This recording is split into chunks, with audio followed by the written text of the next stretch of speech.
दोनों सदनों के सांसदों को जनता के प्रति जवाबदेह होना चाहिए।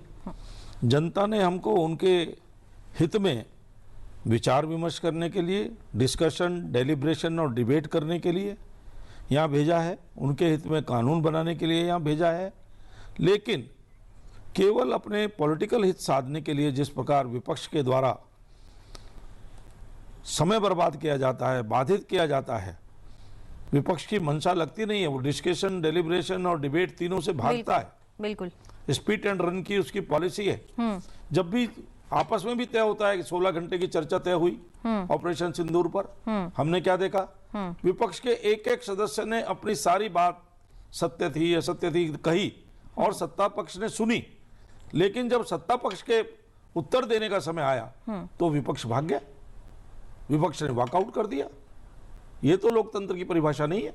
बिल्कुल, लोकतंत्र में अपनी बात कहनी चाहिए, दूसरे की बात सुननी चाहिए और जनता निर्णय करे क्या सही है क्या गलत। आपने कहा लोकतंत्र में अपनी बात कहने का सभी को हक है, सभी अपनी बात कहने के लिए 16 घंटे का समय आपने कहा दिया गया। आपसे जानना चाहूंगी धर्मवीर जी, अगर हम 2 हफ्ते को देखें, कितना प्रोडक्टिव मानते हैं हम? बहुत लंबे संघर्ष और लंबी लड़ाई के बाद हमें आज़ादी मिली थी जी, और ये सपने थे कि जब देश आज़ाद होगा तो चुनी हुई सरकारें लोगों के द्वारा जो चुनी गई है वो इस देश हित में फैसला लेंगी।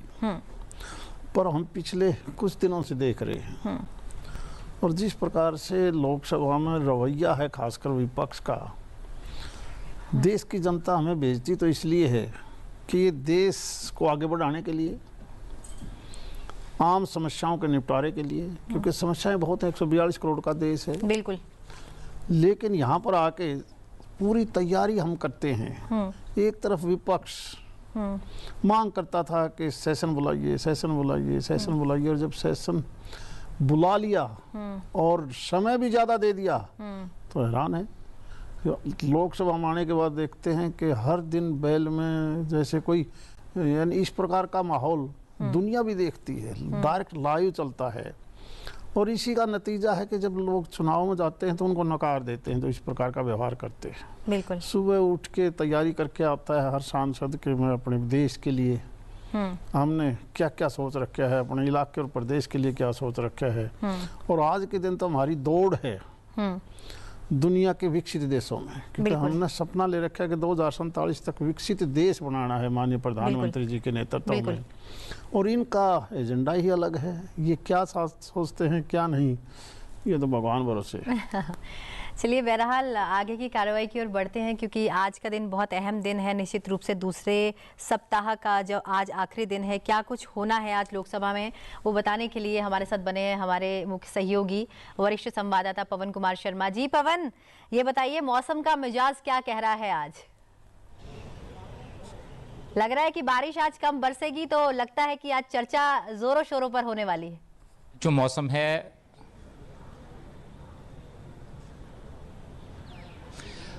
दीक्षा, कह सकते हैं कि मानसून का सत्र है, मानसून पूरे देश में है। पर आज अगर मैं दिल्ली की बात करूं तो फिलहाल यहाँ बारिश नहीं हो रही है, बाकी देश के कई इलाकों में बारिश हो रही है।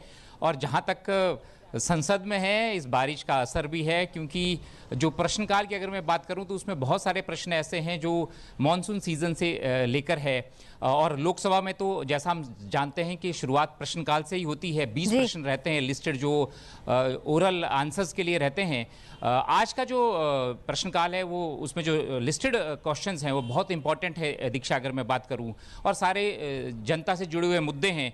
और सबसे बड़ी बात कि आज के प्रश्नकाल की अगर मैं बात करूं तो हेल्थ मिनिस्ट्री से जुड़े 10 प्रश्न हैं, लॉ एंड जस्टिस से जुड़े 3 प्रश्न हैं, केमिकल और फर्टिलाइजर जो मंत्रालय उससे जुड़े 2 प्रश्न हैं, आयुष से जुड़े 2 प्रश्न हैं, पोर्ट्स और जो शिपिंग मंत्रालय है उससे जुड़ा 1 प्रश्न है। तो सारा का सारा सीधा जनता से जोड़ता है। अगर मैं प्रश्नों की बात करूं कि कितने महत्वपूर्ण प्रश्न हैं, तो उसमें outbreak of malaria, dengue and chikungunya during monsoon, monsoon season के दौरान ये जो पूरे देश में, क्योंकि बरसात का मौसम होता है, गंदा पानी और बाढ़ आई होती है, तो उसके दौरान जो है वो डेंगू फैल जाता है, मलेरिया भी फैलता है और चिकनगुनिया की भी समस्या आ जाती है। तो स्वास्थ्य मंत्रालय से ऐसा इंपॉर्टेंट जुड़ा प्रश्न है, सीधा जनता से जुड़ा हुआ प्रश्न है।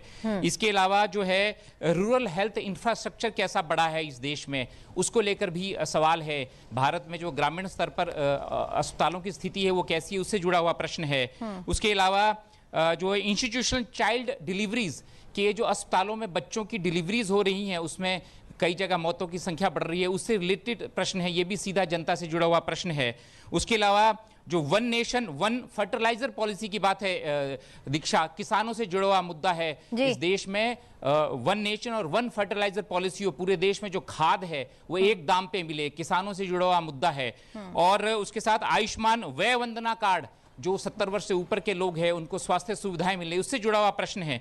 तो ये सारे के सारे अगर हम बात करें एंटी रेबीज जो टीके हैं उससे जुड़ा हुआ प्रश्न है। ये सीधे से जुड़ा जो है वो आम आदमी का जो स्वास्थ्य है, इस जनता का जो उससे जुड़े हुए प्रश्न है और सब महत्वपूर्ण प्रश्न है। पर सवाल वही है कि क्या आज प्रश्नकाल चलेगा, क्योंकि जैसा आप दोनों मेहमान हम उम्मीद करेंगे कि आज प्रश्नकाल चलेगा। पवन, लगभग 2 सप्ताह होने को है, तो निश्चित रूप से हम ये उम्मीद करेंगे कि प्रश्नकाल आज जरूर चलेगा, क्योंकि जितने अहम मुद्दों की आपने बात की, अहम सवालों की आपने बात की, निश्चित रूप से वो उठाए जाने बहुत आवश्यक है। 3 अहम बिल भी आज लोकसभा में चर्चा के लिए प्रस्तावित हैं। कौन कौन से वो बिल हैं और क्या लग रहा है कि आज उन तीनों बिल्स पर चर्चा होगी?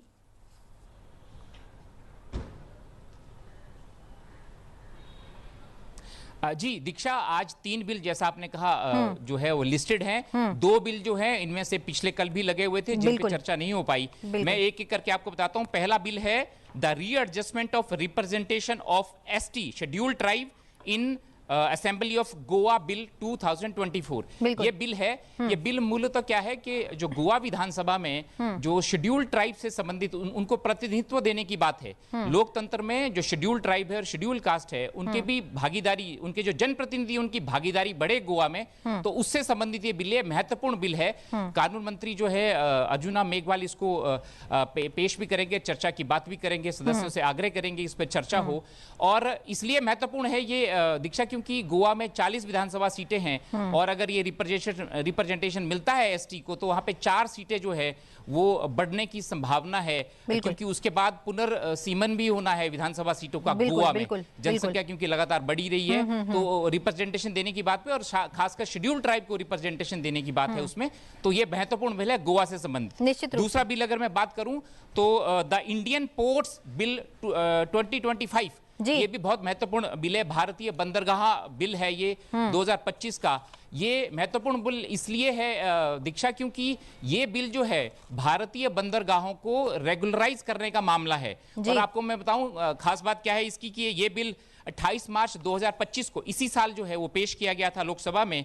और इसकी खास बात क्या है कि ये जो भारतीय बंदरगाह अधिनियम है 1908 का, दीक्षा 1908 का अधिनियम है, एक्ट है एक। 1908 के बाद हम 2025 में पहुंच गए हैं और बहुत परिस्थितियां बदल गई हैं। अगर बंदरगाहों की बात करें, पोर्ट्स की बात करें, वहां पे मर्चेंटाइजिंग की बात करें, तो इसमें बदलना जरूरी है। ये जो है भारतीय बंदरगाहों की बात से जुड़ा हुआ मामला है। और अगर मैं भारतीय बंदरगाहों की स्थिति की बात करूं दीक्षा देश में, तो 2 पार्ट में बंटे होते हैं। मेजर जो पोर्ट्स है उसमें और नॉन मेजर पोर्ट्स में बंटे हुए हैं।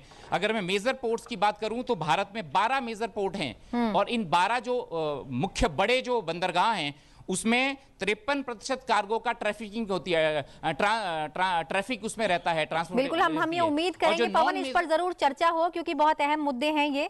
इन तमाम बिल्स पर आज चर्चा हो, ये संभावित रूप से हम लोग सभी उम्मीद कर रहे हैं, क्योंकि सभी जनप्रतिनिधियों को चुनकर जब संसद में भेजा जाता है तो लोगों को यही उम्मीद रहती है कि तमाम जो चर्चाएं हैं वो सुचारू रूप से हों और उनके लिए कुछ बेहतरी के लिए कदम बढ़ाए जाएं। आपको क्या लगता है ये जो विधेयक हैं, इन्हें पारित करने की जो प्रक्रिया है, इसको और संवेदनशील कैसे बनाया जा सकता है नरेश जी? ये संवेदनशील तभी बन सकती है जब विपक्ष उसमें पार्टिसिपेट करे। कमी कहाँ है? विपक्ष उसमें भाग ही नहीं लेता है। और जब विपक्ष भाग नहीं लेता है, वॉकआउट कर जाता है, चर्चा नहीं होती तो बिल पास होता है। तो विपक्ष के पास भी कुछ अच्छे सुझाव हो सकते हैं। चर्चा होगी, डिबेट होगी, डिस्कशन होगा तो वो आएंगे, लेकिन वो आते नहीं है। एक तो आप देख लीजिए ना, 1908 का बिल 2025 में जाकर के हो रहा है। 75 साल हम आजादी के भी उसी बिल को ढोते रहे, गुलामी की मानसिकता में जीते रहे। गुलामी की मानसिकता के जो चीजें हमने बदली है उसी में से एक इसमें भी परिवर्तन करके ला रहे हैं। बिल्कुल। धर्मवीर जी, आपका एक रिएक्शन लेना चाहूंगी। कुछ दिन पहले संसद सत्र के दौरान माननीय लोकसभा अध्यक्ष ओम बिरला जी ने कहा था कि सड़क जैसा आचरण ना करें। ये जो संसद है इसकी गरिमा बनाए रखना बहुत जरूरी है। आपको क्या लगता है संसदीय मर्यादा पर सभी को फिर से सोचने की जरूरत है? नहीं, सारा देश इस मामले को लेकर बड़ा चिंतित है। जी, हम भी चिंतित हैं। हमारे लिए ये, क्योंकि हम पहले विधानसभा में रहे 4 बार, तो तीसरा टर्म है हमारा लोकसभा में। यहाँ आके देख के हमें बड़ी शर्म आती है। ऐसा आचरण तो गांव की पंचायत में भी कभी नहीं होता। और ये तो सारे इतने लोगों के वोट लेके आते हैं, और जब ये आचरण सारी दुनिया देखती है कि ये क्या है, तो हमारी अपने आप में हमें आत्मग्लानि होती है कि हर कुछ तो सोचो।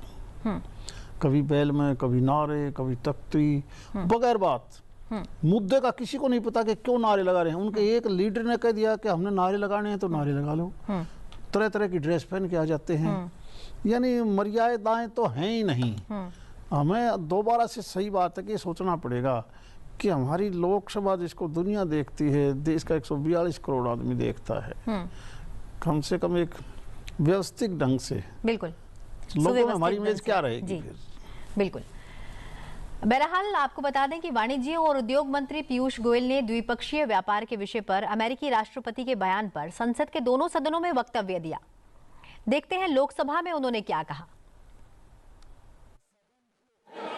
30 जुलाई 2025 को अमेरिकी राष्ट्रपति द्वारा 1 अगस्त 2025 से द्विपक्षीय व्यापार पर लागू होने वाले टैरिफ के विषय पर दिए गए वक्तव्य के बारे में अवगत कराना चाहता हूं। 2 अप्रैल 2025 को अमेरिकी राष्ट्रपति ने रेसिप्रोकल टैरिफ पर एक एग्जीक्यूटिव ऑर्डर जारी किया था, जिसके तहत अपने व्यापारिक साझेदारों से आयात पर 10% से 50% तक एडिशनल ड्यूटी लगाने की बात कही गई थी।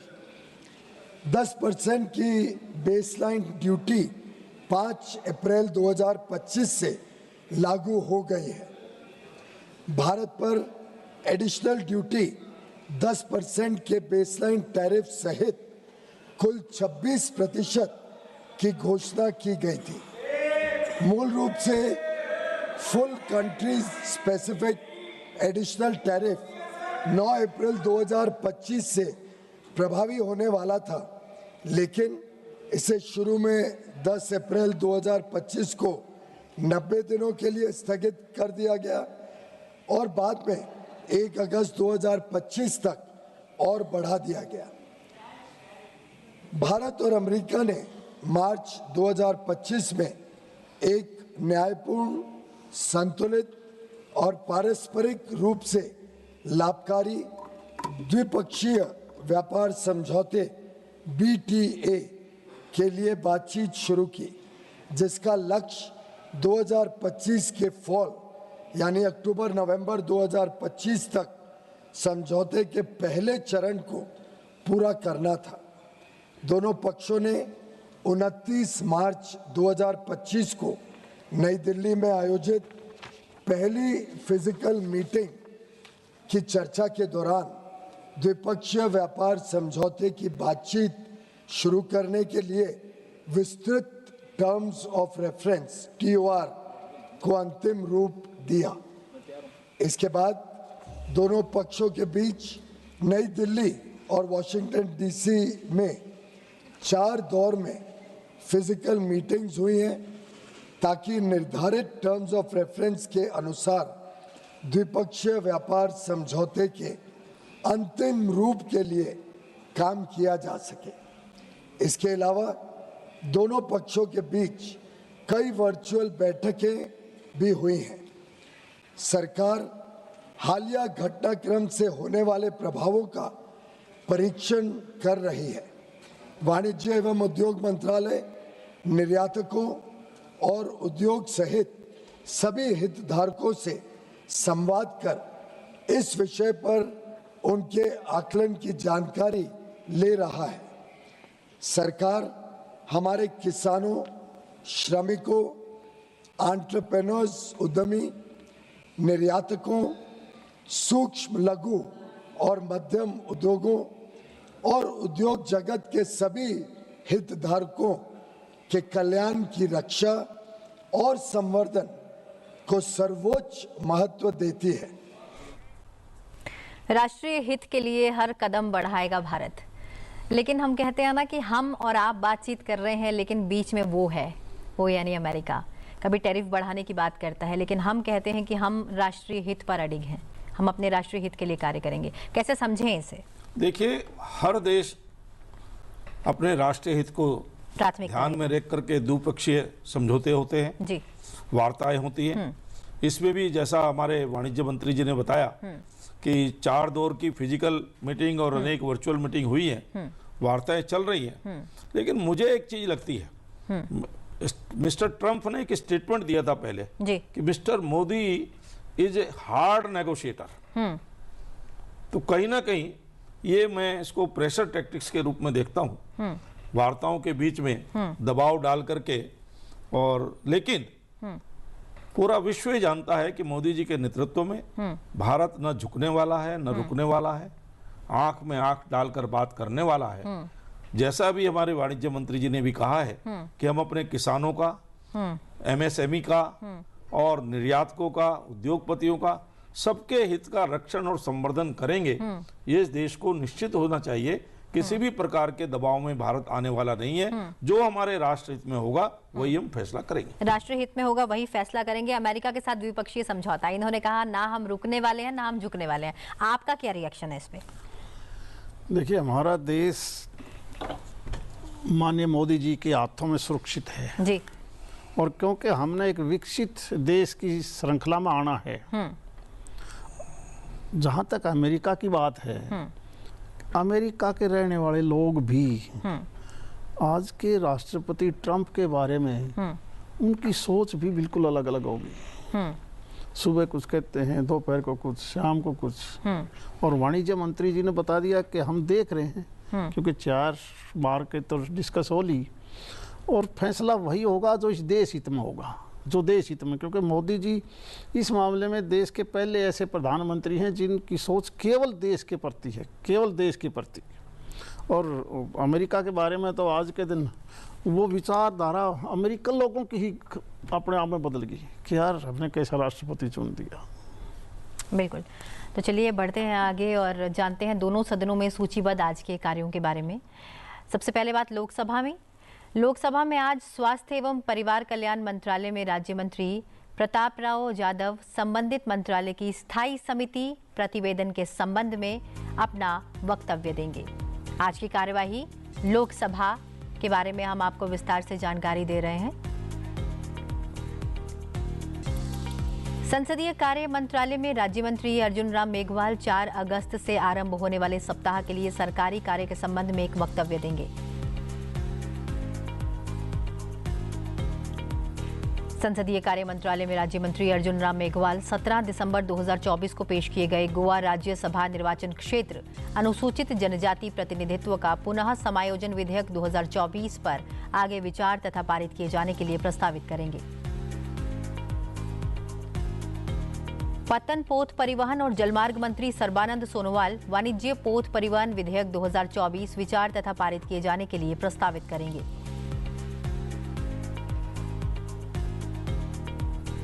इसके साथ ही केंद्रीय मंत्री भारतीय पत्तन विधेयक 2025 भी विचार तथा पारित किए जाने के लिए प्रस्तावित करेंगे।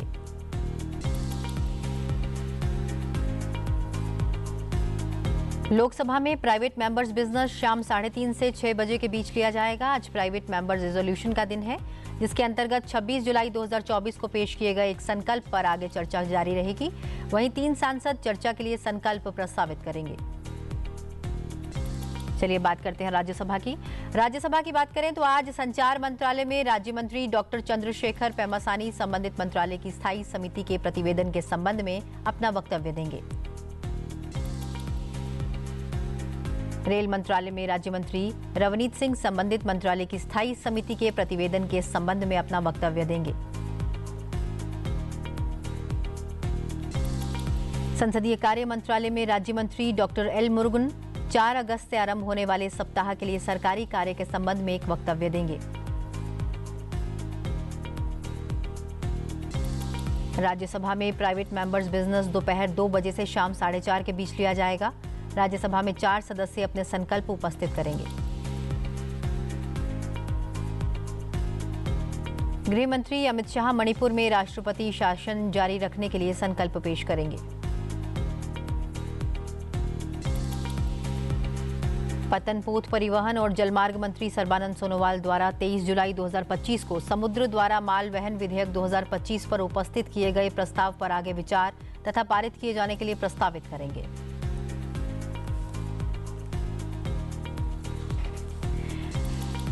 नरेश जी, आपके पास आऊंगी। बहरहाल आज काफ़ी अहम मुद्दे राज्यसभा में उठाए जाने के लिए, प्रस्तावित करने के लिए लिस्टेड तो हैं। क्या लगता है कितने अहम मुद्दे हैं आज के ये, और क्या सत्र सुचारू रूप से आज चल पाएगा? क्या उम्मीद की जाए? मुद्दे सभी अहम हैं, सभी मंत्रालयों के मुद्दे अहम हैं। उनके बारे में जो स्थायी समिति के संबंध में मंत्री जी का वक्तव्य है, और पत्तन जो पोर्ट के बारे में सर्बानंद सोनोवाल जी माननीय मंत्री जी विषय रखेंगे, वो भी आगे पारित करना है, उस पर विचार करना है। महत्वपूर्ण विषय है। इसके अलावा भी 0 आवर है, क्वेश्चन आवर है, ये सब सदस्यों के होते हैं। लेकिन विपक्ष का रवैया ना तो देश हित में है, ना सदस्यों के हित में है। इस प्रकार का बाधित करने वाला रवैया ये किसी भी प्रकार से किसी के भी हित में नहीं है। विपक्ष को इस पर आत्मलोकन करना चाहिए।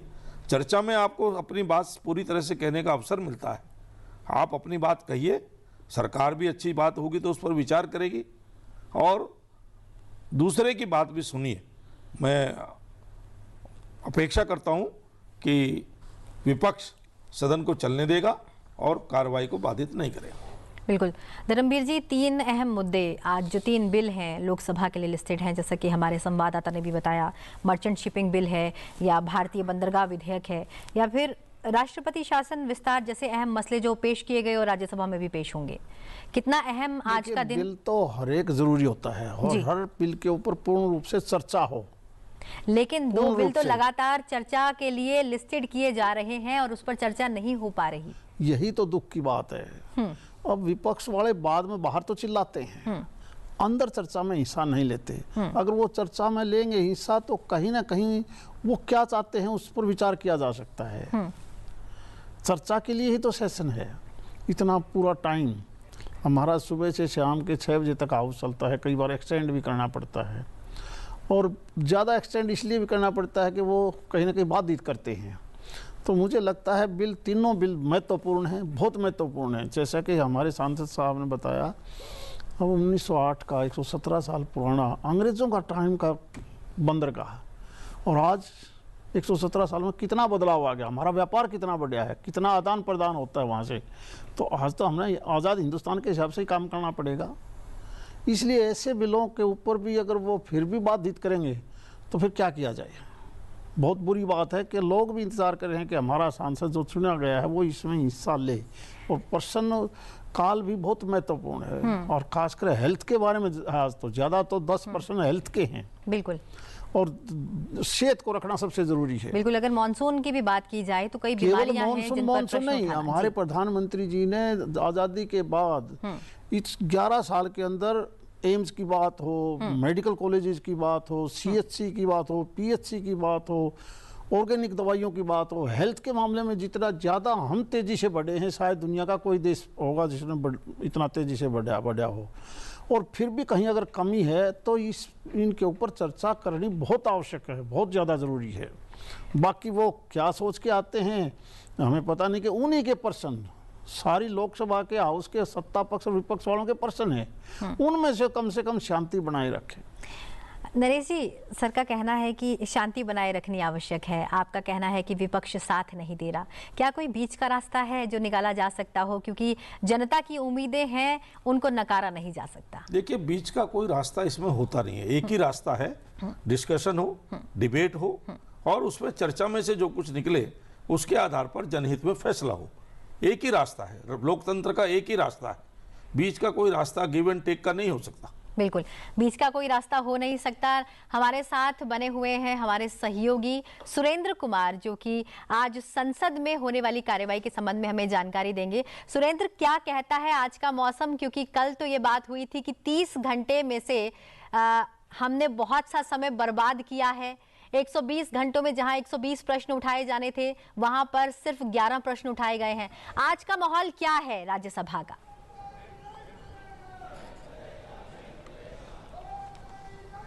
देखिए, माहौल तो आप देख रहे हैं ऑपरेशन सिंदूर के बाद से लगातार ऐसा ही है जैसा गतिरोध बना हुआ है सदन में। लेकिन ऑपरेशन सिंदूर के दौरान सदन सुचारू रूप से चला था। लेकिन आज की महत्वपूर्ण बात करें तो शुक्रवार का दिन है, निजी विधेयक आज आने हैं सदन में।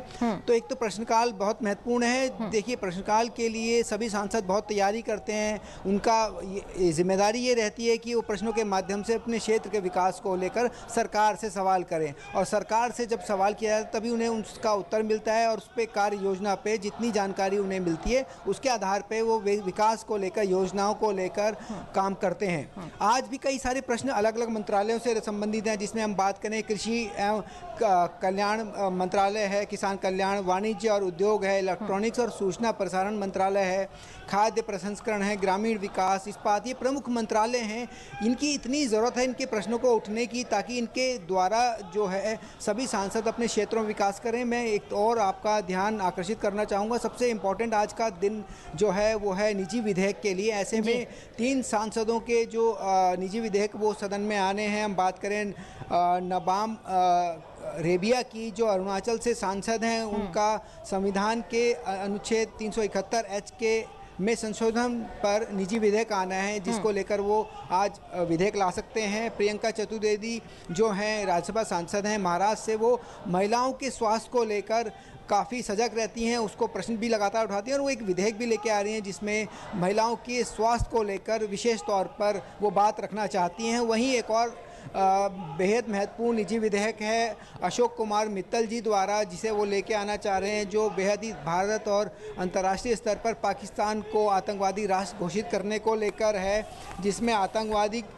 जो है प्रयोजन पर आधारित जितने भी साक्ष्यों का है डोजियर बनाकर संयुक्त राष्ट्र में देने की बात भी है। जी बिल्कुल, निश्चित रूप से कई अहम मुद्दे हैं और हम यही उम्मीद करते हैं कि आज संसद का सत्र सुचारू रूप से चले। बहरहाल बहुत बहुत धन्यवाद सुरेंद्र आपका कि आप हमारे साथ आज इस विशेष कार्यक्रम में बने रहे और आपने हमें तमाम जानकारियां दी। नरेश जी, शुक्रवार का दिन एक अहम दिन इसलिए भी होता है क्योंकि प्राइवेट मेंबर बिल हम आज के दिन लेते हैं, यानी कि एक अहम आपको व्यक्तिगत रूप से एक प्रश्न उठाने का मौका भी मिलता है और साथ साथ आप विधेयक भी लाते हैं। आज काफ़ी अहम दिन है। कई 3 सांसद इन्होंने बताया कि आज अपने तीनों विधेयक यहाँ पे उठाएंगे भी। क्या लगता है कि आज ये जो तीनों प्राइवेट मेंबर बिल हैं कितने इम्पोर्टेंट हैं?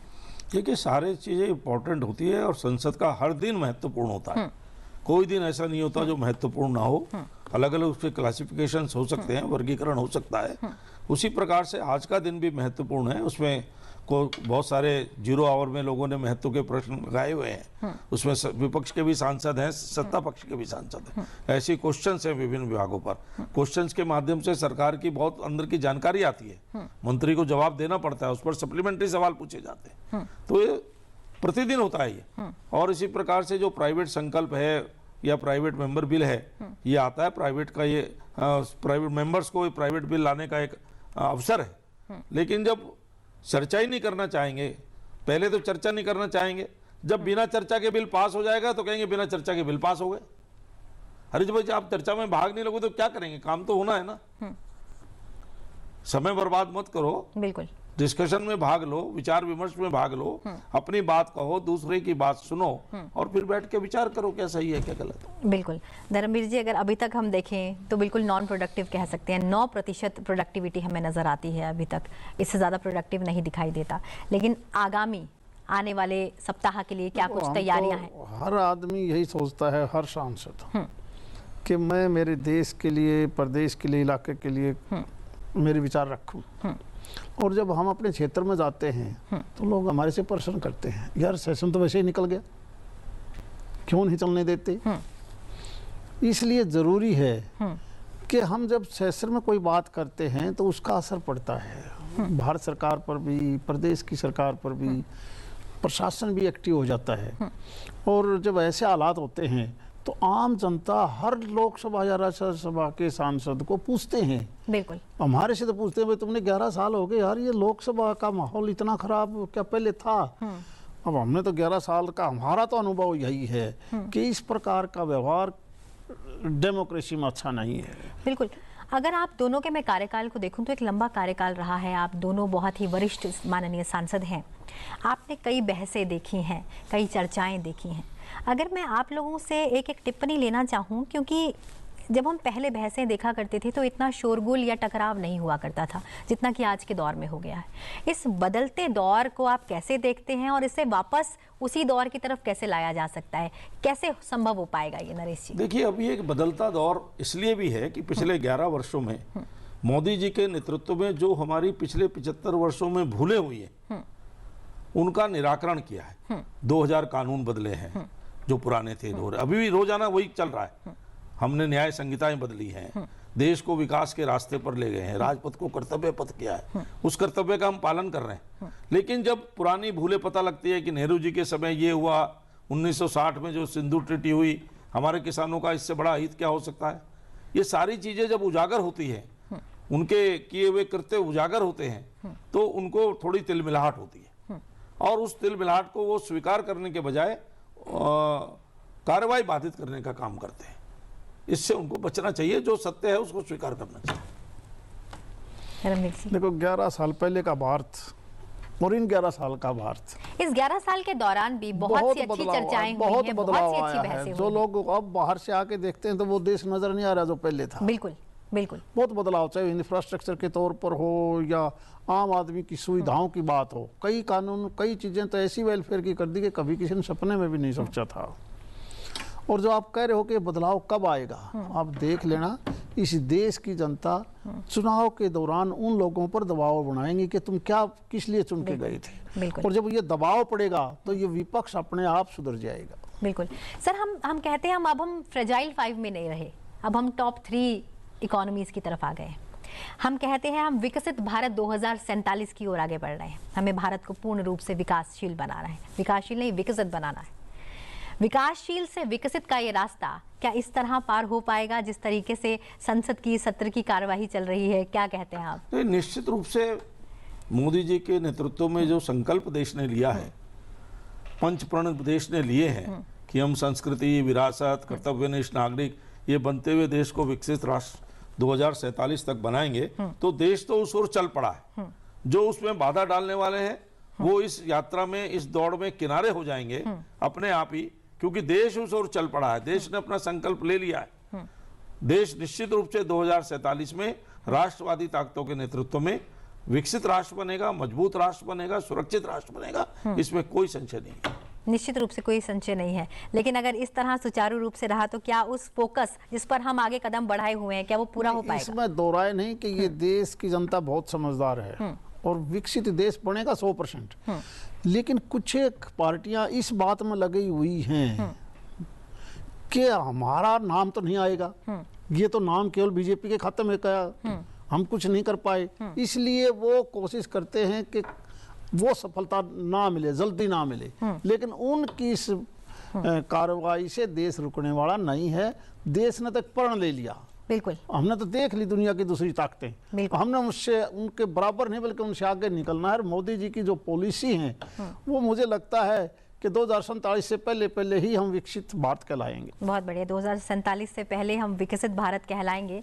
ये प्रण न केवल माननीय प्रधानमंत्री नरेंद्र मोदी जी का है, इनका कहना है, बल्कि इन सब का ये प्रण है और इसी प्रण को लेकर आगे चल पड़े हैं। बहरहाल वापस आते हैं मॉनसून सत्र की ओर और लोकसभा की जो शुरुआत है वो प्रश्नकाल से होगी।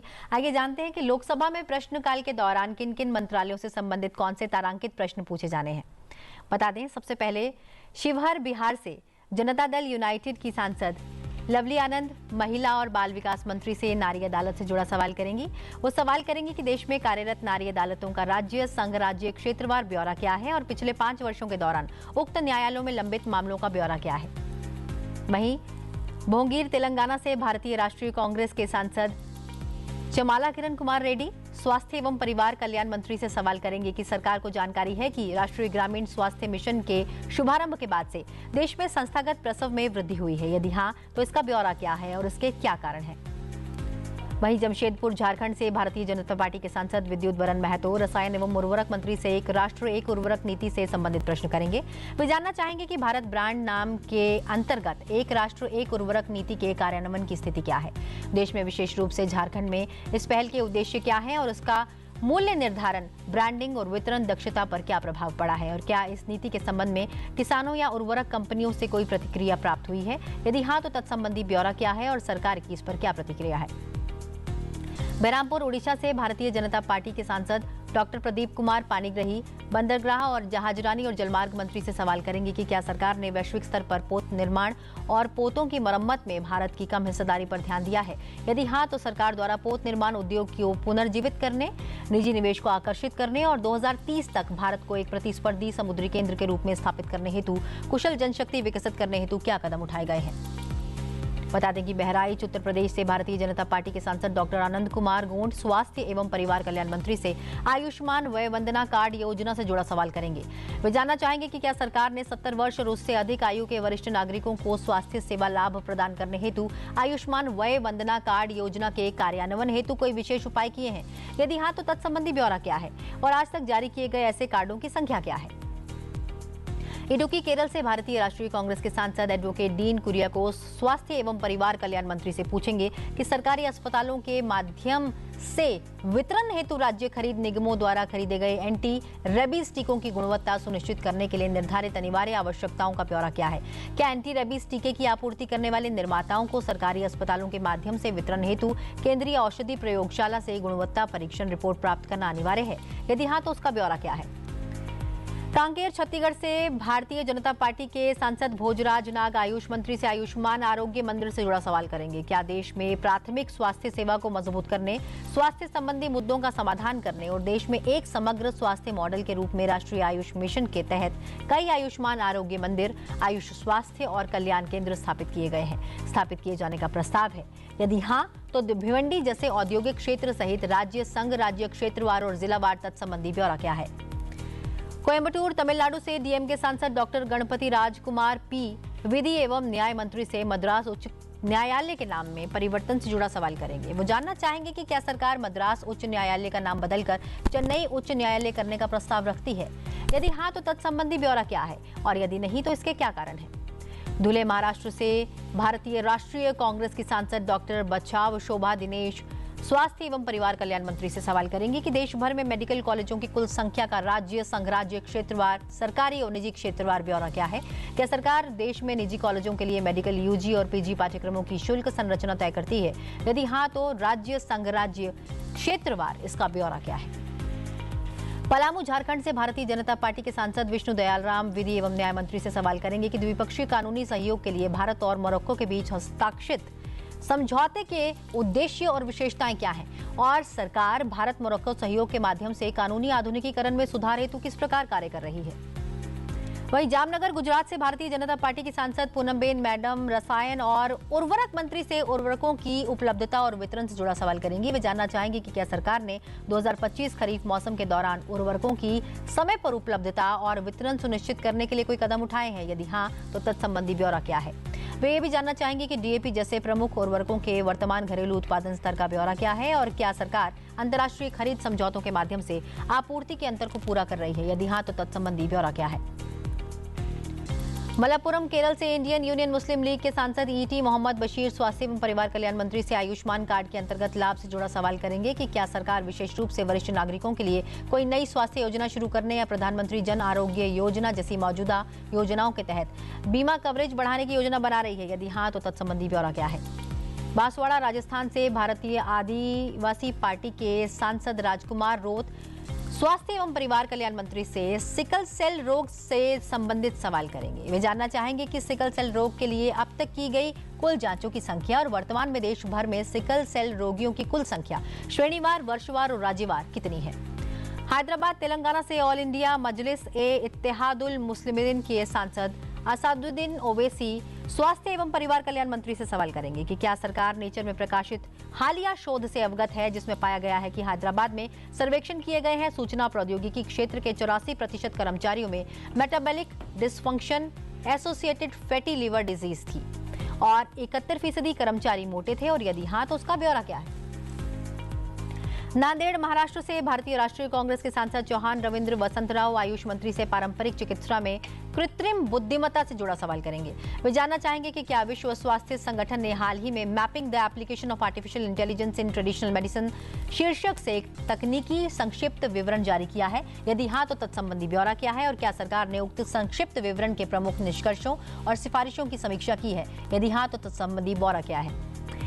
रायपुर छत्तीसगढ़ और भारतीय जनता पार्टी के सांसद बृजमोहन अग्रवाल विदेश मंत्री से विदेशों में भारतीय दूतावासों की भूमिका से जुड़ा सवाल करेंगे। वे जानना चाहेंगे कि क्या सरकार भारतीय प्रवासियों का रिकॉर्ड रखती है। यदि हाँ तो विभिन्न देशों में रहने वाले भारतीय मूल के व्यक्तियों का देशवार ब्यौरा क्या है। भारतीय प्रवासियों के मानवाधिकारों की रक्षा करने के संबंधित दूतावासों और वाणिज्य दूतावासों की क्या भूमिका है। डिंडीगुल तमिलनाडु से भारतीय कम्युनिस्ट पार्टी के सांसद सच्चिदानंदम आर विधि एवं न्याय मंत्री से न्यायपालिका में सामाजिक विविधता से जुड़ा सवाल करेंगे। वे जानना चाहेंगे कि हाल ही में सर्वोच्च न्यायालय द्वारा कर्मचारियों की नियुक्तियों में आरक्षण लागू करने के निर्णय की पृष्ठभूमि में न्यायपालिका में सामाजिक विविधता के संबंध में वर्तमान स्थिति क्या है। क्या सरकार ने भारत के माननीय मुख्य न्यायाधीश की टिप्पणी के आलोक में सर्वोच्च न्यायालय और उच्च न्यायालयों में न्यायाधीशों की नियुक्तियों में आरक्षण के मुद्दे पर विचार किया है। यदि हाँ तो इस संबंध में क्या कार्रवाई की गई है और यदि नहीं तो इसके क्या कारण हैं। श्रावस्ती उत्तर प्रदेश से समाजवादी पार्टी के सांसद राम शिरोमणि वर्मा स्वास्थ्य एवं परिवार कल्याण मंत्री से जानना चाहेंगे कि क्या उत्तर प्रदेश से बाढ़ प्रवण श्रावस्ती और बलरामपुर आकांक्षी जिलों में हर वर्ष मानसून के दौरान मलेरिया, डेंगू और चिकनगुनिया जैसी बीमारियों के प्रकोप का सामना करते हैं। यदि हाँ तो तत्संबंधी ब्यौरा क्या है और क्या सरकार बीमारियों की रोकथाम के लिए व्यापक दवा वितरण और जागरूकता अभियान पर कोई काम कर रही है। यदि हाँ तो उसका ब्यौरा क्या है। नरसाराओपेट आंध्र प्रदेश से तेलुगु देशम पार्टी के सांसद लावू श्री कृष्णा देवरायलू स्वास्थ्य एवं परिवार कल्याण मंत्री से ग्रामीण स्वास्थ्य अवसंरचना से जुड़ा सवाल करेंगे। वे जानना चाहेंगे कि क्या सरकार ने पिछले 5 वर्षों में देश भर में ग्रामीण स्वास्थ्य अवसंरचना की स्थिति के संबंध में कोई अध्ययन सर्वेक्षण कराया है। यदि हाँ तो राज्य, संघ राज्यवार, क्षेत्रवार, विशेष रूप से आंध्र प्रदेश के बारे में इसका ब्यौरा क्या है। कांगड़ा हिमाचल प्रदेश से भारतीय जनता पार्टी से सांसद डॉक्टर राजीव भारद्वाज स्वास्थ्य एवं परिवार कल्याण मंत्री से सवाल करेंगे। वे जानना चाहेंगे कि क्या सरकार स्वास्थ्य सेवाओं में सुधार के लिए ग्रामीण और दूरस्थ पहाड़ी क्षेत्रों में विशेषज्ञ डॉक्टरों की तैनाती का विचार रखती है। यदि हाँ तो तत्संबंधी ब्यौरा क्या है और क्या स्नातक डॉक्टरों के लिए कोई डिप्लोमा पाठ्यक्रम शुरू किया गया है। यदि हाँ तो तत्संबंधी ब्यौरा क्या है।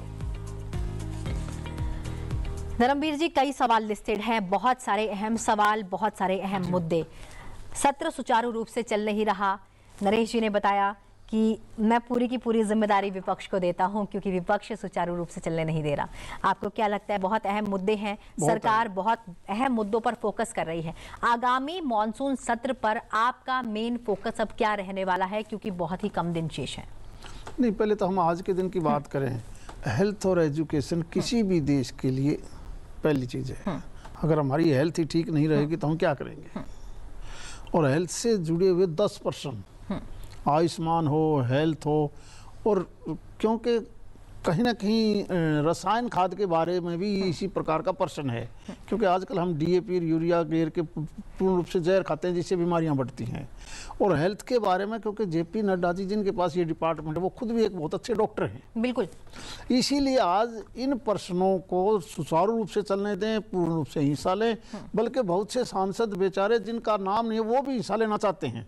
इसलिए हम तो यही प्रार्थना करेंगे कि कम से कम हेल्थ के बारे में ये चीज़ चले, ताकि आने वाले समय में, क्योंकि मानसून का टाइम है, बारिश का सीजन है, बारिश में वैसे भी बीमारियां बहुत प्रकार की आ जाती हैं, इसके बचाव के लिए क्या कर सकती है भारत सरकार, प्रदेश की सरकारें। और जब ये चर्चा होगी तो मैं मानता हूं कोई न कोई कहीं का अगर कुछ है तो उसका भी समाधान भारत सरकार निकाल लेती है। इसलिए चर्चा बहुत जरूरी है, बहुत महत्वपूर्ण। बिल्कुल, चर्चा बहुत जरूरी है, बहुत महत्वपूर्ण है। नरेश जी, आपके पास आऊंगी। राज्यसभा की बात करें तो जो 15 प्रश्न है उसमें जो मेजर फोकस है वो किसान कल्याण है। किसान कल्याण संबंधी कई प्रश्न पूछे जाने हैं। इसके अलावा इलेक्ट्रॉनिकी है, सूचना प्रसारण है, लेकिन मेजर फोकस किसान कल्याण है। ऐसे में कितना जरूरी आज का अहम दिन? अहम दिन सभी दिन जरूरी होता है, किसी न किसी मंत्रालय से लेकर प्रश्न होते हैं। आज भी इसी प्रकार महत्वपूर्ण है। किसानों के संबंध में सांसद बड़ी तैयारी करके प्रश्नों की आते हैं और मंत्री भी बड़ी तैयारी करके उनका उत्तर देते हैं और कठिन से कठिन प्रश्न का वो उत्तर देते हैं। 15 सांसद जरूर प्रश्न पूछते हैं, लेकिन 2 सप्लीमेंट्री उस सांसद की और 45 अन्य सांसदों को उस पर पूरक प्रश्न पूछने का अवसर मिलता है। तो एक बड़ी संख्या में सांसद इससे वंचित रह जाते हैं अगर सदन नहीं चलता है। इसलिए बहुत महत्वपूर्ण है, बहुत जनता के महत्व के प्रश्न है, किसानों के महत्व के प्रश्न है। सभी प्रश्नों के उत्तर मंत्रियों के द्वारा बड़ी तैयारी के साथ दिए जाते हैं। सांसदों का उससे संतुष्टिकरण भी होता है। जनता के बीच में भी एक संदेश आता है कि संसद में उनके हित के विषय पर चर्चा हुई है। लेकिन अगर चर्चा नहीं होती है तो सब बेकार है। बिल्कुल। नरेश जी, बहुत कम दिन रह गए हैं। निश्चित रूप से हम कहते हैं कि जो मॉनसून होता है वो न केवल किसानों के लिए बल्कि देश के विकास के लिए भी एक बड़ी सौगात लेकर आता है। ये तो मॉनसून के महीने की बात है, लेकिन इस साल अगर मैं बात करूं तो मॉनसून में जो लोगों की एक अपेक्षा थी कि आप उनके लिए कुछ सौगात लेकर आएंगे, दिन बहुत कम शेष है, लेकिन अब सरकार का फोकस क्या रहेगा, फोकस एरियाज क्या रहेंगे, क्या उम्मीद की जाए मॉनसून में कितना कुछ हमें मिल पाएगा? भाई मानसून में तो पूरी तैयारी होती है। पूरा देश आकाश की ओर देखता है कि मेघ बरसेंगे तो खेतों में रुपाई होगी, बुआई होगी, अन्न आएगा। हमारी कृषि प्रधान अर्थव्यवस्था है। और यही अगर मॉनसून सत्र की बात की जाए तो कितना कुछ मिलेगा, क्योंकि आकाश तो बहुत कुछ बरसा रहा है, लेकिन सत्र के बाद क्या कुछ अच्छी चीजें लोगों को मिलेंगी, क्योंकि जनता की उम्मीदें तो आप ही से हैं। नहीं, उसी प्रकार सत्र से भी इस प्रकार का निकलना चाहिए कि जनता को लगे कि मानसून सत्र था और बहुत कुछ मानसून सत्र ने जनता को दिया है। लेकिन पक्ष को, सत्ता पक्ष का भी सहयोग करके ये काम करना चाहिए विपक्ष को, तभी कुछ रिजल्ट निकलेगा। एक पहिए से गाड़ी नहीं चल सकती, बाधित होगी तो खड़ी रहेगी। निश्चित रूप से एक पहिए से गाड़ी नहीं चल सकती, सभी को एक साथ मिलकर काम करना होगा। सुचारू रूप से सत्र चलेगा तभी बहुत सी चीज़ें जनता के लिए अच्छी की जा सकती हैं, क्योंकि जनता की जो उम्मीदें हैं उसे पूरी करने के लिए ही सभी माननीय सांसद संसद भवन में आते हैं और अपनी बात रखते हैं। आप दोनों ने इस विषय पर इस कार्यक्रम में हमारे साथ भागीदारी अदा की और हमें अपनी बात बताई। बहुत बहुत शुक्रिया इस कार्यक्रम में आप दोनों का आने के लिए, बहुत बहुत शुक्रिया। इसी के साथ बढ़ते हैं आगे और बात करते हैं, क्योंकि हमने आपको बताया कि लोकसभा में आज कौन कौन से प्रश्न पूछे जाने हैं। अब आप जानते हैं कि मॉनसून सत्र के दौरान लोकसभा में जो प्रश्नकाल के दौरान प्रश्न पूछे जाएंगे वो किस मंत्रालय से संबंधित पूछे जाएंगे। बता दें कि लोकसभा में प्रश्नकाल के दौरान 2 सवाल आयुष मंत्रालय से संबंधित पूछे जाएंगे। इसका जवाब केंद्रीय आयुष मंत्री प्रताप राव जाधव देंगे। इसी के साथ 2 सवाल लोकसभा में प्रश्नकाल के दौरान रसायन एवं उर्वरक मंत्रालय से संबंधित पूछे जाएंगे, जिसका जवाब केंद्रीय रसायन एवं उर्वरक मंत्री जगत प्रकाश नड्डा देंगे। इसी के साथ लोकसभा में प्रश्नकाल के दौरान 1 सवाल विदेश मंत्रालय से संबंधित पूछे जाएंगे, जिसका जवाब केंद्रीय विदेश मंत्री डॉक्टर एस जयशंकर देंगे। 10 सवाल लोकसभा में प्रश्नकाल के दौरान स्वास्थ्य और परिवार कल्याण मंत्रालय से संबंधित पूछे जाएंगे, जिसका जवाब केंद्रीय स्वास्थ्य और परिवार कल्याण मंत्री जगत प्रकाश नड्डा देंगे। लोकसभा में प्रश्नकाल के दौरान 3 सवाल विधि और न्याय मंत्रालय से संबंधित पूछे जाएंगे, जिसका जवाब केंद्रीय विधि और न्याय राज्य मंत्री स्वतंत्र प्रभार अर्जुन राम मेघवाल देंगे। लोकसभा में प्रश्नकाल के दौरान 1 सवाल पत्तन पोत परिवहन और जलमार्ग मंत्रालय से संबंधित पूछा जाएगा, जिसका जवाब केंद्रीय पत्तन पोत परिवहन और जलमार्ग मंत्री सर्बानंद सोनोवाल देंगे। लोकसभा में प्रश्नकाल के दौरान 1 सवाल महिला एवं बाल विकास मंत्रालय से संबंधित पूछा जाएगा, जिसका जवाब केंद्रीय महिला एवं बाल विकास मंत्री अन्नपूर्णा देवी देंगी। वहीं राज्यसभा में पूछे जाने वाले आज के प्रश्नों के बारे में आपको जानकारी दे दें। राज्यसभा में आज कुल 15 प्रश्न पूछे जाएंगे, जिनमें कृषि एवं किसान कल्याण मंत्रालय, भारी उद्योग मंत्रालय, सूचना और प्रसारण मंत्रालय, इस्पात मंत्रालय से जुड़े 1-1 प्रश्न, इलेक्ट्रॉनिकी एवं सूचना प्रौद्योगिकी मंत्रालय से जुड़े 2 प्रश्न, रेल मंत्रालय से जुड़े 4 प्रश्न और वाणिज्य और उद्योग मंत्रालय से जुड़े 5 प्रश्न पूछे जाने के लिए लिस्टेड हैं। आगे नजर डालते हैं कुछ प्रश्नों पर। मध्य प्रदेश से भारतीय राष्ट्रीय कांग्रेस के सांसद विवेक के तनखा के प्रश्न इलेक्ट्रॉनिकी एवं सूचना प्रौद्योगिकी मंत्रालय से होंगे। उनके प्रश्न डिजिटल व्यक्तिगत डेटा संरक्षण अधिनियम 2023 के कार्यान्वयन से जुड़े होंगे। उनके प्रश्न है डिजिटल व्यक्तिगत डेटा संरक्षण अधिनियम 2023 के नियम और परिचालनात्मक उपबंधों अधिसूचित करने की समय सीमा सहित इस अधिनियम के कार्यान्वयन की वर्तमान स्थिति क्या है। क्या सरकार ने भारतीय डेटा संरक्षण बोर्ड का गठन किया है या इसके गठन की प्रक्रिया आरंभ कर दी है? यदि हाँ, तो इसका ब्यौरा क्या है। ओडिशा से बीजू जनता दल के सांसद मानस रंजन मंगराज के प्रश्न वाणिज्य और उद्योग मंत्रालय से जुड़े होंगे। उनके प्रश्न ओडिशा में औद्योगिक गलियारों की स्थापना से जुड़े होंगे। उनका प्रश्न है क्या सरकार का ओडिशा में कोई औद्योगिक गलियारा स्थापित करने का विचार है? साथ ही पूर्व तटीय आर्थिक गलियारे की वर्तमान स्थिति क्या है? इस परियोजना के अंतर्गत ओडिशा में कितना निवेश आकर्षित हुआ है, वह ये भी जानना चाहेंगे। गुजरात से भारतीय जनता पार्टी के सांसद मोकरिया रामभाई के प्रश्न इस्पात मंत्रालय से होंगे। उनके प्रश्न इस्पात मंत्रालय की नई वेबसाइट के शुभारंभ से जुड़े होंगे। उनका प्रश्न है, इस्पात मंत्रालय द्वारा आरंभ की गई नई वेबसाइट की मुख्य विशेषता और लाभ क्या है। वे ये भी जानना चाहेंगे कि मंत्रालय सार्वजनिक सहभागिता और सेवा वितरण पर इस वेबसाइट के भाव की निगरानी किस प्रकार कर रहा है। राजस्थान से भारतीय राष्ट्रीय कांग्रेस के सांसद नीरज डांगी के प्रश्न रेल मंत्रालय से जुड़े होंगे। उनके प्रश्न रेलगाड़ियों की सवारी डिब्बे के प्रवेश निकास द्वार पर सूचक पट लगाने हेतु योजना से संबंधित होंगे। वे जानना चाहेंगे कि क्या यह सच है कि सभी रेलगाड़ियों की सवारी डिब्बे के प्रवेश निकास द्वार पर सूचक पट न होने के कारण विशेषकर बुजुर्ग, महिलाओं, विकलांगों और छोटे बच्चों वाले यात्रियों को असुविधा का सामना करना पड़ता है। क्या रेलवे ने इस संबंध में कोई योजना बनाई है? यदि हाँ, तो उसका ब्यौरा क्या है। कर्नाटक से भारतीय जनता पार्टी के सांसद जगेश के प्रश्न सूचना और प्रसारण मंत्रालय से संबंधित होंगे। उनके प्रश्न बड़े पैमाने पर चल रहे पायरेसी नेटवर्क को हतोत्साहित करने के लिए कदम से संबंधित होंगे। वहीं राज्यसभा में आपको बता दें कि पुडुचेरी से भारतीय जनता पार्टी के सांसद एस सेल्वानबेथी के प्रश्न कृषि एवं किसान कल्याण मंत्रालय से जुड़े होंगे। उनके प्रश्न कोल्ड स्टोरेज अवसंरचना की स्थापना से संबंधित होंगे। उनके प्रश्न है कि क्या सरकार ने देश में शीतागार अवसंरचना को प्रोत्साहन दिए जाने हेतु अधिक जागरूकता लाने के लिए कदम उठाए हैं। यदि हाँ, तो उद्यमियों को प्रदान की गई सहायता की मात्रा कितनी है और कितने उद्यमी आकर्षित हुए हैं। वहीं बिहार से भारतीय जनता पार्टी के सांसद डॉक्टर भीम सिंह के प्रश्न भारी उद्योग मंत्रालय से संबंधित होंगे। उनके प्रश्न ईवी के कलपुर्जों के स्थानीय स्तर पर निर्माण से संबंधित होंगे। उनके प्रश्न होंगे कि क्या प्रधानमंत्री electronic drive revolution in innovative vehicles enhancement योजना के अंतर्गत इलेक्ट्रिक वाहन कलपुर्जों के स्थानीय स्तर पर निर्माण को प्राथमिकता दी जा रही है। यदि हाँ, तो इसका ब्यौरा क्या है। मॉनसून सत्र के दौरान राज्यसभा में कृषि एवं किसान कल्याण, वाणिज्य और उद्योग, इलेक्ट्रॉनिकी और सूचना प्रौद्योगिकी, खाद्य प्रसंस्करण उद्योग, भारी उद्योग, सूचना और प्रसारण, रेल, ग्रामीण विकास, इस्पात और वस्त्र मंत्रालय से संबंधित कुल 15 मौखिक प्रश्न पूछे जाएंगे, जिसका जवाब संबंधित विभाग के मंत्री देंगे। राज्यसभा में प्रश्नकाल के दौरान एक सवाल कृषि और किसान कल्याण मंत्रालय से संबंधित पूछा जाएगा, जिसका जवाब केंद्रीय कृषि और किसान कल्याण मंत्री शिवराज सिंह चौहान देंगे। बता दें कि 5 सवाल राज्यसभा में प्रश्नकाल के दौरान वाणिज्य और उद्योग मंत्रालय से संबंधित पूछे जाएंगे, जिसका जवाब केंद्रीय वाणिज्य और उद्योग मंत्री पीयूष गोयल देंगे।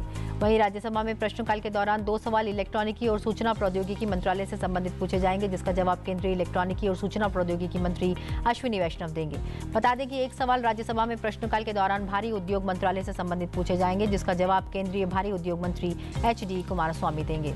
वहीं 1 सवाल प्रश्नकाल के दौरान सूचना और प्रसारण मंत्रालय से संबंधित पूछा जाएगा, जिसका जवाब केंद्रीय सूचना एवं प्रसारण मंत्री अश्विनी वैष्णव देंगे। राज्यसभा में प्रश्नकाल के दौरान 4 सवाल रेल मंत्रालय से संबंधित पूछे जाएंगे, जिसका जवाब केंद्रीय रेल मंत्री अश्विनी वैष्णव देंगे। वहीं लोकसभा में प्रश्नकाल के दौरान राज्यसभा में प्रश्नकाल के दौरान 1 सवाल इस्पात मंत्रालय से संबंधित पूछा जाएगा, जिसका जवाब केंद्रीय इस्पात मंत्री देंगे।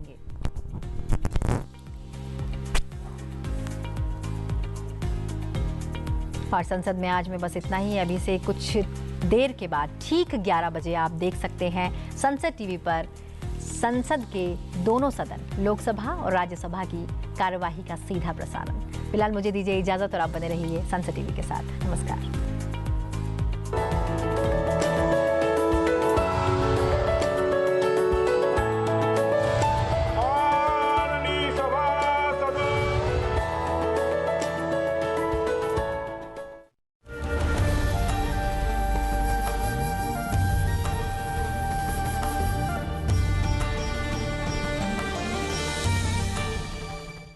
नवोदित भारत में हो रहा है शिक्षा का विस्तृतीकरण व भविष्यीकरण। युवा कर रहा भविष्य निर्माण, छू रहा आसमान। अटल संकल्प से मार्ग उज्जवल, काम पाना करना सरल। बुनियादी उद्यम विकसित है, प्रसन्न चित है। स्टार्टअप स्वीकृति सरल व समर्थन। युवा उद्यम जीतेगा मैराथन। मिल रहा व्यवसायों को मोदी जी का साथ। हो रहा है उद्यमों का विकास। तकनीक के पंखों पर सवार युवा कर रहा नवोदित आविष्कार। युवा अमृतकाल में परिवर्तित हो रहा भारत है युवा भारत, विकसित भारत। विकसित भारत का अमृतकाल।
माननीय सभासदों, माननीय अध्यक्ष जी,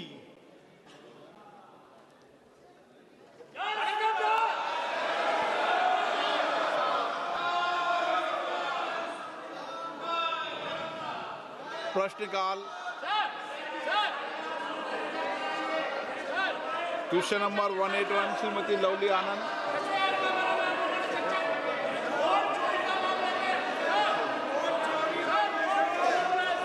आप सदन नहीं चलाना चाहते?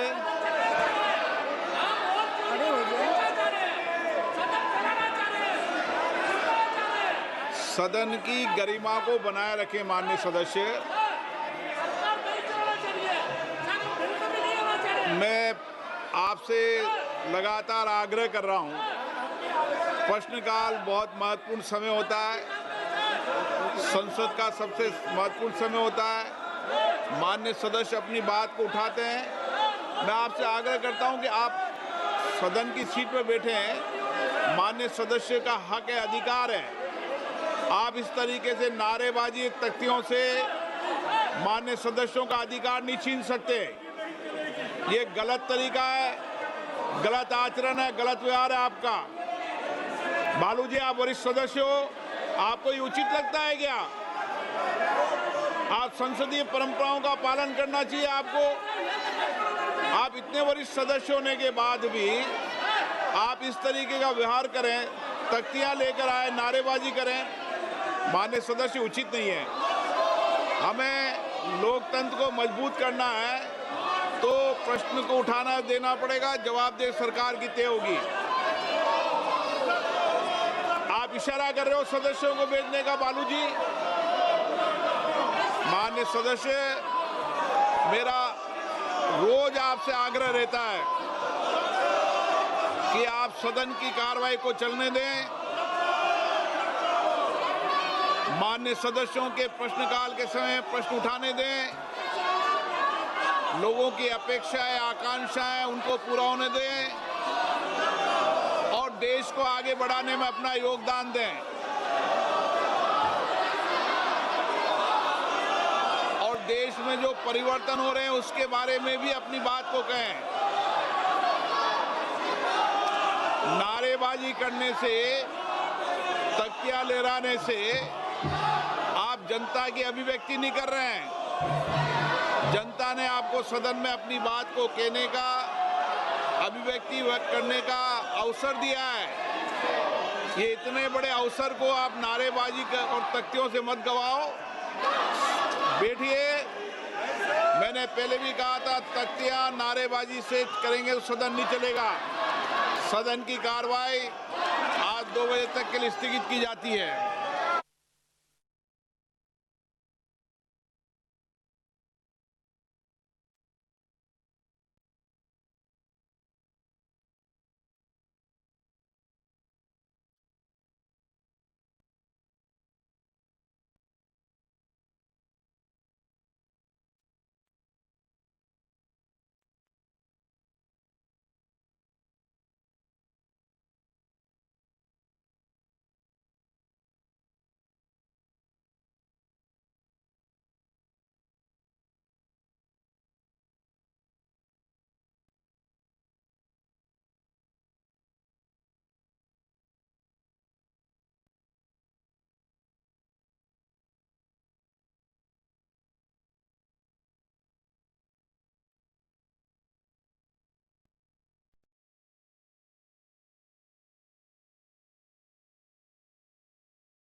The Merchant Shipping Bill 2024, the Indian Ports Bill 2025, the National Sports Governance Bill 2025, and the National Anti-Doping Amendment Bill 2025. Number 4, consideration and return of the Manipur Goods and Service Tax Amendments Bill 2025 after it is introduced and considered and passed by Lok Sabha to replace an ordinance. Number 5, consideration and return of the Appropriation Bill relating to demands for grants Manipur for the year 2025-26 after it is introduced, considered and passed by the Lok Sabha subsequent to demonstration and laying concerned demands for grants. Thank you, sir. Thank you. Honorable members, 30 notices have been received under Rule 267.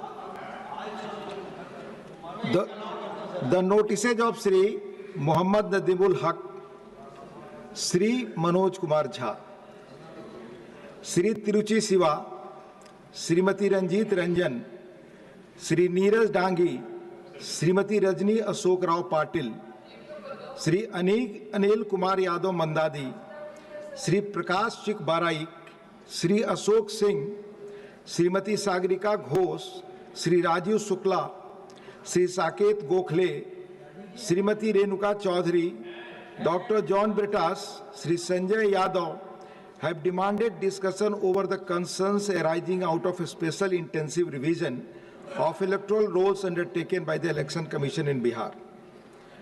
The notices of Sri Niranjan Bisi, Srimati Sulata Dev, Dr. Sasmit Patra, Sri Subhasis Khuntia, Sri Mujibullah Khan, Sri Devashish Samant Rai, Sri Manas Ranjan Mangaraj have demanded discussion over the issue of increasing heinous crimes against women and girl children of Odisha. The notices of Sri Samirul Islam, Sri Rita Brata Banerjee, Srimati Mausam bin Noor have demanded discussion over the discrimination against Bengali migrant workers in other states. The notices of Srimati J.V. Mathur Hisham, Sri A. Rahim have demanded discussion over the alleged unjust arrest of 2 nuns in Durg, Chhattisgarh on 25th July 2025. The notices of Sri Sanjay Singh and Sri Ramji Lal Suman have demanded discussion over the serious impact of the 25% tariffs and the extra penalty imposed by the US President Trump on Indian goods. The notices of Dr. V. Sivadasan demands discussion over the issue of mass layoffs in the Indian IT sector.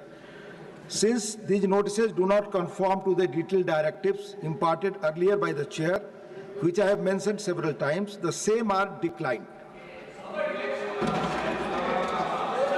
Matters raised with permission. Dr. Ashok Kumar Mittal, please. It's 0 hour. It's 0 hour. 0 hour. Jhaji, 0. Please. 1 minute बैठे. Please, 1 minute. Jhaji, हाँ professor Manoj Kumar Jha.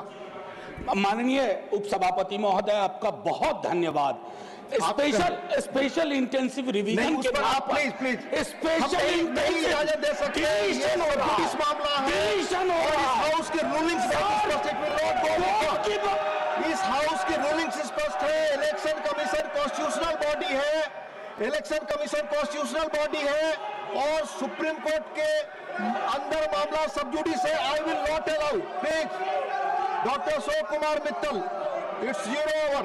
Sir, मैं धन्यवाद देता हूं कि आपने मुझे एक ऐसी समस्या उठाने का अवसर दिया. आप सब जो हर बहस के लिए चुप नहीं है. आप सब नहीं चाहते कि आपके सवाल उठाएं. बिजनेस की बात करते हैं, लेकिन ईज ऑफ आपके सर्विसेज का साल से दे रहे थे जगह जाए और जो सवाल आप उठाना चाहते हैं जनता का 0 आवर सभी क्वेश्चन आवर मेंबर्स आवर करने की मैं सरकार का बहस नहीं है. और आप कहते हैं कि मीडिया को लोकतांत्रिक ढंग से चलाने में दिलचस्पी लगाने पड़े. सारे आपके जो आचरण है और रूल्स ऑफ कंडक्ट के खिलाफ है. प्लीज ना बोलना पड़े. अब मैं ये मांग करता हूँ कि हम आप एक सदस्य को बोलने नहीं दे रहे हैं. आप की बात करते हैं तो पूरी तरह से बोलने नहीं दे रहे हैं.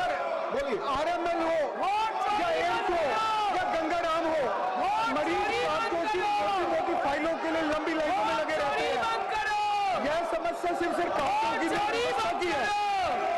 हेल्थ नेशनल हेल्थ प्रोफाइल के मुताबिक भारत में प्रति 1000 आबादी के पीछे सिर्फ 0.6 है. WHO के मुताबिक सिर्फ 0.1 सदस्य को बोलने से आप बात नहीं कर सकते.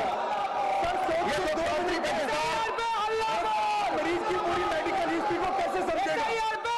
इसी जल्दबाजी में अब हमें भारत में हर साल 12 लाख मेडिकल एरर होते हैं जो मरीजों की जान के लिए खतरा है. सर, इस्लामिक शरीयत के मुताबिक आउट ऑफ पॉकेट एक्सपेंडिचर और भारतीय को हजारों रुपए अपनी जेब से पूरा देश देख रहा है, आप एक जन समस्या उठाने नहीं दे रहे हैं। पोस्ट बढ़ा देते हैं। ये आपका लोकतांत्रिक हक है और संसद के जो नियम है वो उठाने उसका प्रतिकार है। जनरेशन 1 हेल्थ कार्ड को सभी नागरिकों के लिए चोरी बंद करो सर, जैसे एक फाइनेंशियल कार्ड पे सभी जानकारी होती है, ऐसे मेडिकल हेल्थ कार्ड में सभी जानकारी होती है, ताकि मजदूर मरीज को चोरी बंद करो, डॉक्टरों को कुछ ही देर में इसकी और बार-बार होने वाले चोरी बंद करो ना रहे। इसलिए मैं सदन से चोरी बंद करो, वन नेशन वन हेल्थ चोरी बंद करें ताकि पूरे देश चोरी मत करो। धन्यवाद सर। धन्यवाद। आप नहीं चाहते कि आपके कलीग्स जीरो आवर के अपने मुद्दे देश के उठाएं। आप ये उनके साथ अन्याय कर रहे हैं, ये लोकतांत्रिक आचरण नहीं है। अपनी सीटों पर जाएं, आप रूल्स का पालन नहीं करते। Please go back to your seats. Shri Rayaga Krishnaiah, Shri Rayaga Krishnaiah, Shri Rayaga Krishnaiah मौजूद नहीं। The House will meet at 12 noon. Thank you.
थाली से दिखते मोदी सबके दिलों में बसते हैं। विकसित भारत का अमृत काल।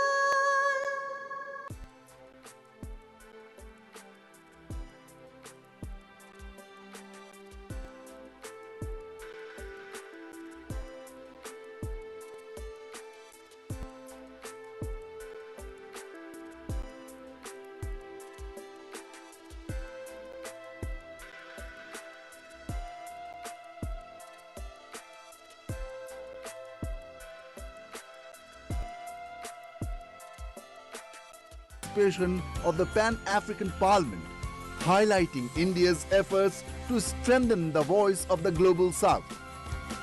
With the longest written constitution, India ensures justice, liberty, equality, and fraternity for all its citizens.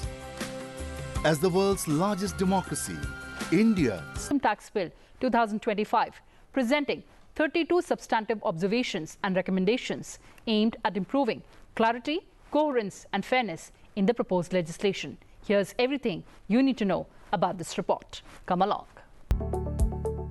Chairperson of the Select Committee of Lok Sabha presented the report of the Select Committee on the Income Tax Bill 2025 to the Lok Sabha on 21st July 2025.